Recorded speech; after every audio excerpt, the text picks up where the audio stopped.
नमस्कार। World news में आज डोनाल्ड ट्रंप ने गजा को लेकर हमास को बड़ी चेतावनी दे दी है।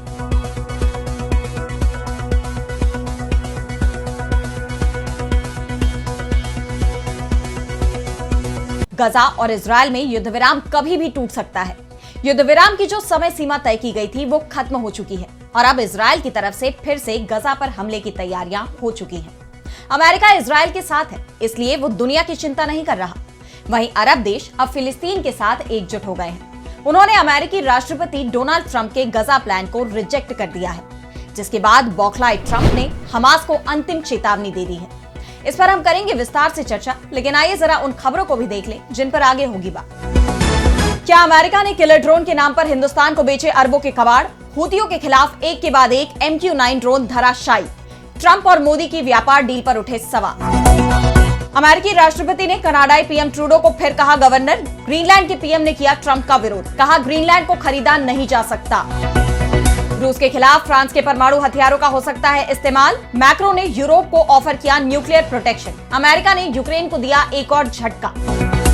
और चलते चलते में देखेंगे ग्रीनलैंड और कनाडा में नहीं तो दुनिया में कहां पड़ती है सबसे ज्यादा बर्फ।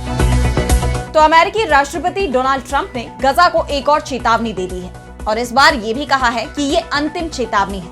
अगर अमेरिका की डिमांड हमास नहीं मानेगा तो फिर उसे पूरी तरह से मिटा दिया जाएगा। दरअसल ट्रंप ने हमास को वार्निंग देते हुए कहा कि उसके पास जितने भी बंधक हैं उन सभी को तुरंत रिहा किया जाए।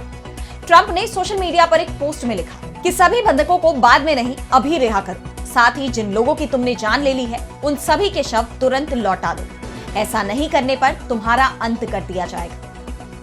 ट्रंप ने सोशल प्लेटफॉर्म ट्रूथ सोशल पर एक पोस्ट में लिखा कि मैं इजराइल को वो सब कुछ भेज रहा हूं जो उसे काम पूरा करने के लिए चाहिए। अगर हमास ने मेरी बात नहीं मानी तो उनका एक भी सदस्य सुरक्षित नहीं रहेगा। ट्रंप के तेवर से इजराइल खुश है। अमेरिका के समर्थन से ही इजराइल ने गजा में बेकसूर लोगों को निशाना बनाया और उस पर कोई कार्रवाई नहीं की गई। लेकिन हमास ने जिन लोगों को बंधक बनाया है उसे लेकर अमेरिका उसे धमका रहा है। तो दूसरी तरफ ट्रंप की चिंता का एक और कारण है, क्योंकि अमेरिका के करीब रहने वाले देश इजराइल के खिलाफ एकजुट हो गए हैं। उन्होंने ट्रंप के गजा प्लान को ठुकरा दिया है। गजा को लेकर अरब देशों ने एकजुट रूप से इसके पुनर्निर्माण का प्लान तैयार किया है। उन्होंने न सिर्फ नया प्लान बनाया बल्कि अमेरिकी राष्ट्रपति के गजा प्लान को साफ तौर पर रिजेक्ट कर दिया। दरअसल डोनाल्ड ट्रंप ने गजा को दोबारा बसाने के लिए प्रस्ताव पेश किया था, जिसमें सभी गजा निवासियों को जॉर्डन मिस्र में बसाने के साथ ही गजा पट्टी पर अमेरिकी कब्जे की बात कही गई थी, जिसके खिलाफ हमास की अपील पर अरब देशों का आपातकालीन शिखर सम्मेलन बुलाया गया। इसमें $53 अरब का प्लान सामने आया। अरब देशों ने साफ कर दिया कि उनका रुख किसी भी विस्थापन को स्वीकार नहीं करेगा, चाहे वो स्वैच्छिक हो या मजबूरी। जिसके बाद माना जा रहा है कि गजा को मिल रहे अरब देशों के समर्थन को देखते हुए ट्रंप बौखला गए हैं और इसीलिए उन्होंने ये चेतावनी दी है। वहीं दूसरी तरफ ट्रंप प्रशासन ने पहली बार माना है कि वो हमास से सीधे बातचीत कर रहा है ताकि बंधकों की रिहाई का रास्ता निकाला जा सके। व्हाइट हाउस ने ट्रंप के बयान से कुछ घंटे पहले ही पुष्टि की कि उसके अधिकारियों की हमास के साथ बातचीत हुई है। यानी अमेरिका ने हमास, जिसे वो आतंकी संगठन मानता है, उसके साथ सीधे सीधे संवाद से बचने की अपनी लंबे समय से चली आ रही नीति में बदलाव किया है। व्हाइट हाउस का कहना है कि गजा में बंधक बनाए गए अमेरिकी नागरिकों की रिहाई के लिए ये वार्ता हो रही है। आपको बता दें कि हमास के पास अभी भी 59 बंधक हैं। इनमें से केवल 22 बंधक ही जीवित बताए गए हैं। अब ऐसे में ट्रंप की इस चेतावनी का कितना असर होता है, ये देखने वाली बात होगी। और अब बढ़ते हैं अगली खबर की तरफ, जहां हम बात करेंगे अमेरिका और हिंदुस्तान की हथियार डील की। तो अमेरिका की सत्ता में डोनाल्ड ट्रंप की वापसी के बाद हिंदुस्तान और अमेरिका के रिश्तों को लेकर हर तरफ सवाल उठ रहे थे कि ट्रंप के इस कार्यकाल में दोनों देशों के रिश्ते कैसे होंगे, क्योंकि पिछले कार्यकाल में हिंदुस्तान के प्रधानमंत्री नरेंद्र मोदी और डोनाल्ड ट्रंप की दोस्ती ने खूब सुर्खियां बटोरी थी। ऐसे में क्या इस बार फिर दोनों ही नेता ऐसे ही साथ नजर आएंगे? लेकिन जैसे ही ट्रंप ने पदभार ग्रहण किया, जिस तरह से उन्होंने हिंदुस्तान के खिलाफ सख्त रुख अपनाया, उसे देखते हुए पूरी दुनिया चौंक गई। हाल ही में पीएम मोदी अमेरिका के दौरे पर भी गए थे और इस दौरान भी साफ दिखा कि कैसे ट्रंप ने मोदी से अपनी सभी मांगे मनवा ली, लेकिन हिंदुस्तान के हित में एक भी समझौता नहीं हुआ। और अब ये खुलासा सामने आया है कि जो हथियार अमेरिका की तरफ से हिंदुस्तान को दिए जा रहे हैं वो कबाड़ से ज्यादा कुछ नहीं है। दरअसल हिंदुस्तान और अमेरिका के बीच MQ-9 रीपर ड्रोन डील हुई है, जो अब तक दोनों देशों में हुए सबसे बड़े रक्षा समझौतों में से एक है। हिंदुस्तान ने अमेरिका से 3.6 अरब डॉलर में 31 MQ-9 रीपर ड्रोन खरीदे हैं। अमेरिका जल्दी ही इन ड्रोनों की डिलीवरी भी देने वाला है। लेकिन यमन के हुती विद्रोहियों ने दावा किया है कि उन्होंने अमेरिका के एक और MQ-9 रीपर ड्रोन को मार गिराया है। इजरायल और हमास के बीच जंग शुरू होने के बाद MQ-9 रीपर ड्रोन के खिलाफ उनका ये 15वां कामयाब हमला है। ऐसे में सवाल ये उठ रहे हैं कि अगर हुती विद्रोही अपनी दूसरी और तीसरी पीढ़ी के रॉकेट्स और मिसाइलों से इस ड्रोन को मार गिराने में कामयाब हो रहे हैं, तो फिर चीन और पाकिस्तान के पास मौजूद चौथी और पांचवी पीढ़ी के हथियारों के सामने अमेरिका का ये किलर ड्रोन कैसे टिक पाएगा? क्योंकि हिंदुस्तान ये ड्रोन अपनी सीमाओं पर सुरक्षा मजबूत करने के इरादे से खरीद रहा है। हिंदुस्तान के उत्तर पश्चिम में पाकिस्तान को लेकर तनाव है, तो उत्तर और उत्तर पूर्व में चीन की तरफ से अक्सर ही चुनौतियां मिलती रहती हैं। चीन हथियारों के मामले में आत्मनिर्भर है और काफी शक्तिशाली भी। वहीं पाकिस्तान के पास भी अमेरिका से मिले हथियारों का भंडार है। ऐसे में हिंदुस्तान की ये डील क्या सचमुच उसकी सुरक्षा को मजबूत करने में योगदान दे पाएगी, या हिंदुस्तान ने अमेरिकी किलर ड्रोन खरीदकर गलती कर दी है? और अब अगली खबर में बात करेंगे ट्रंप के फैसलों के बढ़ते विरोध की। अमेरिका के राष्ट्रपति डोनाल्ड ट्रंप जब से सत्ता में आए हैं, तब से उनके फैसलों ने दुनिया में उथल-पुथल मचा दी है। ट्रंप लगातार हर दूसरे क्षेत्र पर अमेरिका के कब्जे की बात कर रहे हैं। बीते दिन अमेरिकी संसद में उन्होंने एक बार फिर पनामा नहर और ग्रीनलैंड पर अमेरिका के कब्जे की बात दोहराई। उन्होंने कहा कि हम किसी भी तरह पनामा नहर पर कंट्रोल हासिल करेंगे, किसी भी तरह ग्रीनलैंड को अपने में शामिल करेंगे, जिस पर ग्रीनलैंड के पीएम का दो टूक जवाब आया है। ग्रीनलैंड के पीएम म्यूटे बोरूप एगेडे ने ट्रंप का विरोध करते हुए कहा कि ग्रीनलैंड हमारा है, इसे खरीदा नहीं जा सकता। ग्रीनलैंड के लोग ना तो अमेरिकी हैं और ना ही डैनिश है, वो ग्रीनलैंडिक है। अमेरिका को ये समझने की जरूरत है। उन्होंने आगे कहा कि ग्रीनलैंड का भविष्य उसके लोग तय करेंगे। बता दें कि ट्रंप इससे पहले भी कई बार ग्रीनलैंड को अमेरिकी कंट्रोल में लेने की बात कह चुके हैं। ऐसे में ग्रीनलैंड और अमेरिका के बीच तनाव बढ़ता जा रहा है। वहीं कनाडा और अमेरिका के बीच भी हालात फिलहाल तनावपूर्ण ही बने हुए हैं। डोनाल्ड ट्रंप राष्ट्रपति चुनाव जीतने के बाद कई बार ये कह चुके हैं कि कनाडा अमेरिका का 51वां राज्य बन जाए।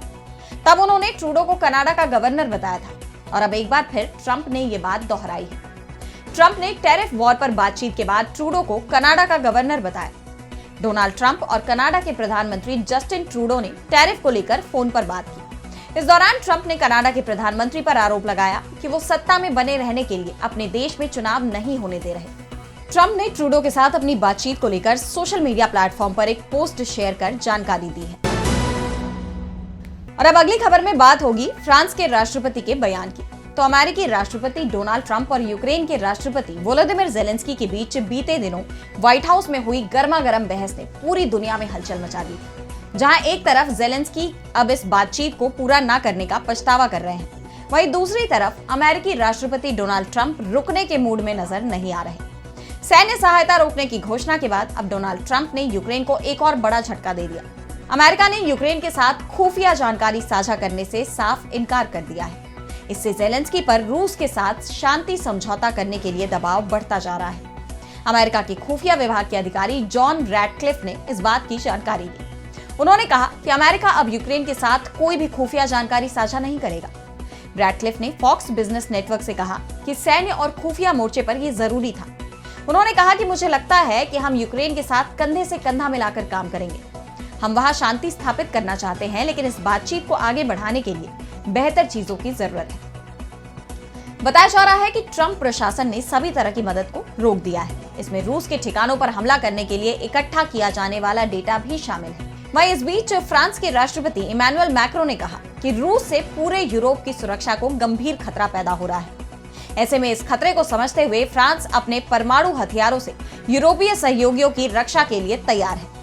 पेरिस में मैक्रो ने अपने एक भाषण में ये बात कही। उन्होंने कहा कि फ्रांस की तरफ से यूक्रेन और यूरोप की हर मुमकिन मदद जारी रखी जाएगी। फ्रांस के राष्ट्रपति का यह बयान ऐसे वक्त पर आया है जब अमेरिका से यूरोप के रिश्ते अच्छे दौर में नहीं है। अमेरिकी राष्ट्रपति ट्रंप ने हालिया वक्त में यूक्रेन रूस युद्ध समेत कई मामलों पर यूरोप से नाराजगी जताई है और नाटो से भी बाहर होने के संकेत दे दिए हैं। और मैक्रो ने भी अमेरिकी प्रशासन की तरफ से अंतर्राष्ट्रीय व्यवस्था में बदलाव लाने पर चिंता जाहिर की है। बता दें कि फ्रांस और ब्रिटेन ही यूरोप के दो परमाणु शक्ति संपन्न देश हैं। फ्रांस का परमाणु निवारक हवा और समुद्र पर आधारित है। राफेल लड़ाकू जेट और परमाणु पनडुब्बियां फ्रांसीसी राष्ट्रपति के निर्देश पर तुरंत हमला कर सकती हैं। फेडरेशन ऑफ अमेरिकन साइंटिस्ट के मुताबिक फ्रांस के पास अनुमानित 290 और यूके के पास 225 परमाणु हथियार हैं। दुनिया के कुल परमाणु हथियारों का करीब 88% हिस्सा अमेरिका और रूस के पास है। राष्ट्रपति डोनाल्ड ट्रंप के बदले रुख के बाद यूरोपीय देश रक्षा खर्च बढ़ाने और यूक्रेन के लिए समर्थन बनाए रखने के लिए संघर्ष कर रहे हैं। मैक्रो ने यह भी कहा कि फ्रांस अब रक्षा पर ज्यादा खर्च करेगा, हालांकि उन्होंने इसका कोई आंकड़ा नहीं बताया। ऐसा दावा भी किया जा रहा है कि ट्रंप और ज़ेलेंस्की की बहस के बाद फ्रांस और ब्रिटेन यूक्रेन के साथ एक शांति योजना को अंतिम रूप देने का लक्ष्य बना रहे हैं। और अब चलते चलते में देखेंगे ग्रीनलैंड और कनाडा में नहीं तो दुनिया में कहां पड़ती है सबसे ज्यादा बर्फ। तो जब भी सबसे ज्यादा बर्फबारी की बात होती है तो आमतौर पर ग्रीनलैंड, कनाडा या फिर आर्कटिक क्षेत्रों का ही नाम आता है।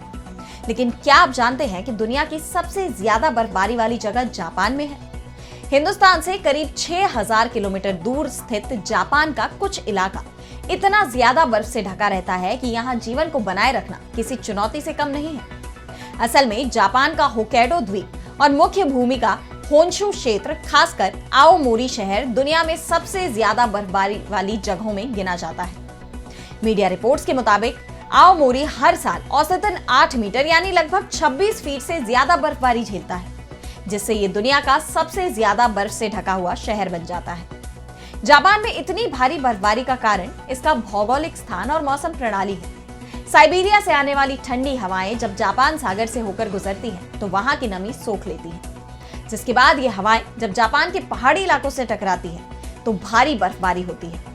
इस प्रक्रिया को लेक इफेक्ट स्नो कहा जाता है, जिससे जापान के उत्तरी और पश्चिमी इलाके हर साल जबरदस्त बर्फबारी झेलते हैं।